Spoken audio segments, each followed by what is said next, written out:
একটা ছবিতে দেখবেন যে আমি বসা পাশে দুজন ছাত্রলীগের নেতা বসা একটা ইফতার প্রোগ্রাম। আমি নিজেই সেই জসীমউদ্দিন হল ডিবেটিং ক্লাবের সভাপতি ছিলাম, আমি এটার হোস্ট ছিলাম।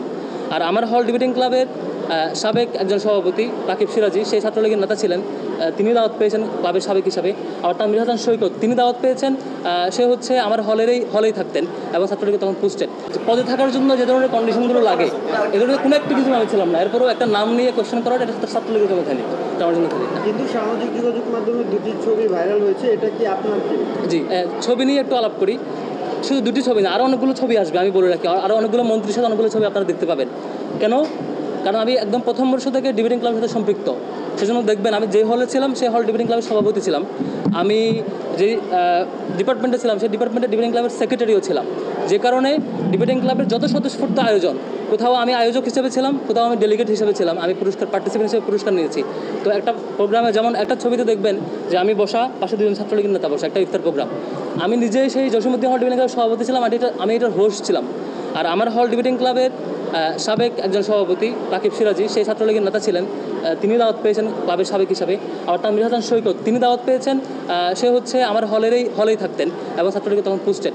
দাওয়াত পাওয়া আমার আয়োজনে, ডিবেটিং ক্লাবের আয়োজন। তখন ফুল ছবি দেখলে দেখবেন, ফুল ছবিতে এখানে আরও অনেকে ছিলেন ডিবেটিং ক্লাব বা বিভিন্ন পার্টির। আবার একটা ছবি দেখবেন আমি পুরস্কার নিচ্ছি সাবেক পররাষ্ট্রমন্ত্রীর কাছ থেকে, সেটাও ডিবেটিং ক্লাবের।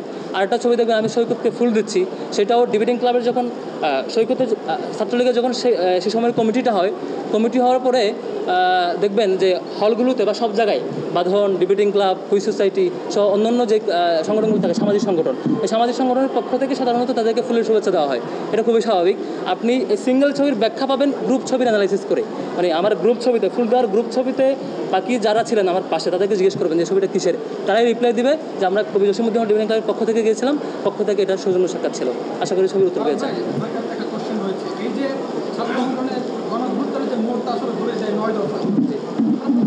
পর্যায়ে জেনেছিলাম, কিন্তু এটি আব্দুল কাদের দিয়েছিল সমন্বয়।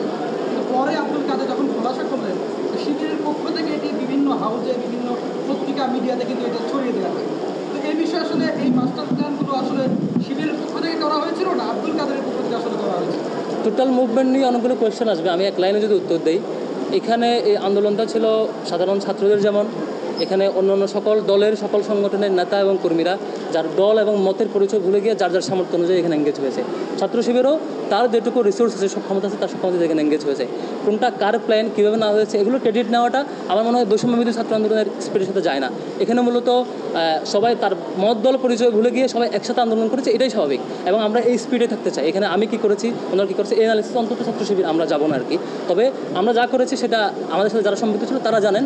আর পাশাপাশি বাকি সকল সংগঠন, এখানে বাম সংগঠনগুলো, ছাত্রদল সহ অন্যান্য সংগঠনগুলো, একই সাথে যারা কোনো দলের সাথে পরিচয় না এমন বিভিন্ন জেনারেশনের, যেমন যে শিশুটা স্কুলের ছেলেটা মুভমেন্টে নেমেছে, ইংলিশ মিডিয়ামে যে ছেলেটা মুভমেন্টে নেমেছে, যে রিক্সা চালকটা মুভমেন্টে অংশগ্রহণ করেছে, যে নারী এবং শিশুরা বা অন্যান্য গ্রুপ অফ পিপল যারা এঙ্গেজ হয়েছে, তারা কেউ তো দলীয় পরিচয় আসে নাই। সুতরাং এখানে দলীয় কোয়েশ্চেনগুলো আসলে আমার কাছে মনে হয় বৈষম্যবিরোধী ছাত্র আন্দোলনের স্পিডকে প্রশ্নবিদ্ধ করার সাথে সামঞ্জস্যপূর্ণ। এই জন্য আমি এই ধরনের ক্রেডিটের কোনো সাথে যাবো না।